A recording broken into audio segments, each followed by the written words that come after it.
Assalamualaikum warahmatullahi wabarakatuh. Perkenalkan, nama saya Kamila Cahyani, Agroekoteknologi B. Baiklah, pada video kali ini saya akan menjelaskan beberapa bahan dari hama, patogen, dan gulma. Adapun bahan dari kelompok hama yaitu ada kutu putih atau Pseudococcus sp. Nah, di sini ada contohnya kutu putih, bisa kalian lihat. Dan yang kedua itu ada belalang atau Ophia sinensis, seperti gambar di atas. Adapun bahan dari patogen yaitu di sini yaitu ada hawar pada tanaman padi atau Staphylomonas oryzae dan Anthracnose pada buah cabai atau Solitolricum capsici. Nah, di sini ada contoh Anthracnose pada buah cabai. Nah, adapun bahan dari kelompok gulma yaitu ada petik kebo atau Euphorbia hirta. Nah, di sini ada contoh petik kebo, kalian bisa lihat. Ini jelas. Dan rumput teki atau Cuperus rotundus. Baik, kita lanjut pada bahan dari hama. Tadi itu ada kutu putih, di mana klasifikasi dari kutu putih ini yaitu dari filum Mollusca, kelas Gastropoda, Ordohomoptera, famili Pseudochidae, genus Pseudococcus, dan spesies Pseudococcus sp. Nah, yang pertama tadi itu ada kutu putih. Kutu putih ini biasanya dia menyelimuti daun dari tanaman inang.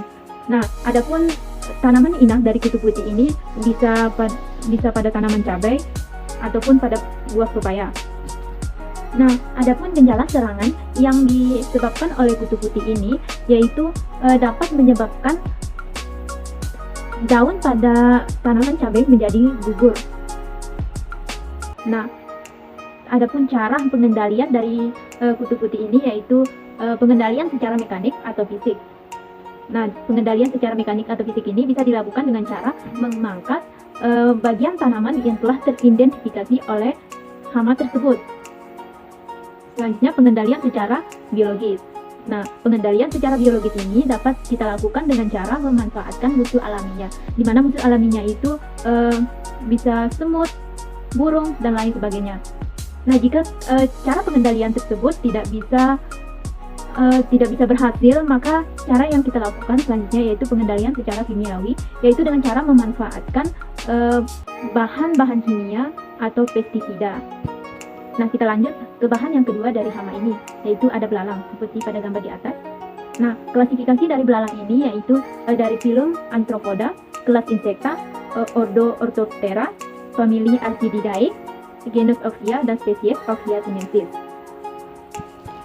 Nah, belalang ini atau Ophia sinensis ini biasanya menyerang tanaman inang dengan cara menggerek daun tanaman inang sampai bergerigi. Adapun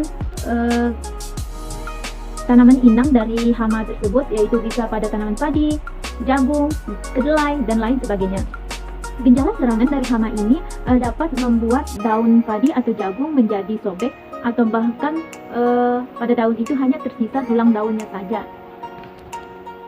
Nah, adapun cara mengendalikan hama ini, yang pertama itu kita memangkas bagian tanaman yang telah diserang oleh hama tersebut, yang itu pengendalian secara mekanik. Selanjutnya kita melakukan pengendalian secara biologi, di mana kita memanfaatkan musuh alaminya, bisa seperti burung dan lain sebagainya.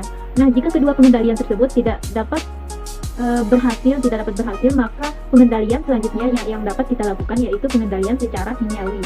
Nah, pengendalian secara kimiawi ini bisa kita lakukan dengan cara memanfaatkan bahan pestisida atau menggunakan bahan kimia lainnya. Selanjutnya kita lanjut pada bahan patogen, yaitu ada hawar pada tanaman padi atau Xanthomonas oryzae. Nah, adapun klasifikasi dari hawar pada tanaman padi ini yaitu yang pertama ada filum Prokaryota, kelas Schizomycetes, ordo Pseudomonadae, famili Pseudomonadaceae, genus Xanthomonas, spesies Xanthomonas oryzae. Adapun gejala serangan dari hama ini atau dari patogen ini yaitu pada tepi-tepi daun, pada daun padi terlihat ada bintik atau seperti bercak-bercak berair atau bercak-bercak berwarna kehijauan keunguan, atau bahkan ada yang berwarna kecoklatan. Nah, adapun tanaman inang dari patogen ini yaitu tanaman padi dan lain sebagainya. Nah, patogen ini menginfeksi tanaman padi itu melalui daun yang telah luka atau berlubang-lubang, lubang yang berupa stomata dan merusak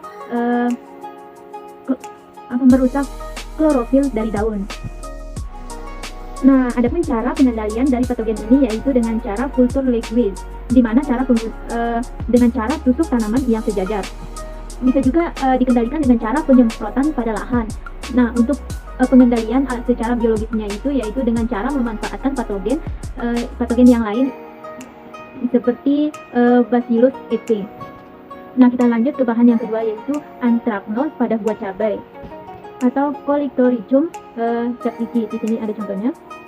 Baik, adapun klasifikasi dari buah cabai ini, dari anthracnose buah cabai ini yaitu Divisio Ascomycotina, Subdivisio Eumycota, kelas Spirodomycetes, Ordo Speciales, famili Polystigmataceae, genus Coleotrichum, spesies Coleotrichum capsicum.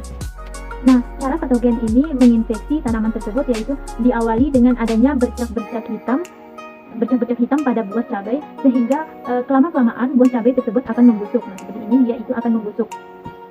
Nah, adapun tanaman inang dari patogen tersebut yaitu pada tanaman cabai. Nah, cara pengendalian dari patogen tersebut bisa dengan cara mencabut tanaman cabai yang telah teridentifikasi oleh patogen tersebut. Nah, selanjutnya kita beralih kepada bahan dari kelompok gulma. Tadi ada petikan kebo atau Euphorbia hirtale. Nah, di sini ada contoh gulma petikan kebo. Nah, seperti ini jelas. Baiklah, adapun klasifikasi dari gulma ini yaitu Divisio Magnoliophyta, kelas Magnoliopsida, Ordo Euphorbietes, famili Euphorbiaceae, genus Euphorbia, spesies Euphorbia hirta. Nah, di sini petikan kebo ini, gulma ini dapat menghambat atau dapat mengganggu pertumbuhan dan perkembangan dari tanaman budidaya. Nah, dengan adanya gulma ini dapat menyebabkan produksi tanaman budidaya bisa berkurang karena di situ terjadi persaingan antara tanaman budidaya dengan gulma. Adapun cara pengendalian dari gulma ini yaitu dengan cara mencabut gulma tersebut dengan cara mencangkul atau bisa dengan cara kimiawi yaitu dengan menyemprotkan bahan pestisida atau bahan kimia lainnya. Nah, selanjutnya kita pada gulma rumput teki atau Cuperus frontucus. Nah, adapun klasifikasi dari rumput teki ini yaitu Divisio Magnoliophyta, kelas Liliopsida, Ordo Cypheraceae, famili Cypheraceae, genus Cyperus, spesies Cyperus rontudui. Nah, dengan ada gulma ini pada tanaman budidaya, gulma ini dapat mengambil makanan dari tanaman budidaya sehingga nantinya dapat menurunkan produktivitas dari tanaman budidaya. Nah, adapun cara pengendalian dari gulma ini yaitu bisa dengan cara kita mencabut, mencangkulnya, atau dengan cara kimia, dengan cara menyemprot gulma tersebut dengan bahan pestisida. Mungkin itu saja penyampaian Profikum dari saya. Sekian dan terima kasih. Wassalamualaikum warahmatullahi wabarakatuh.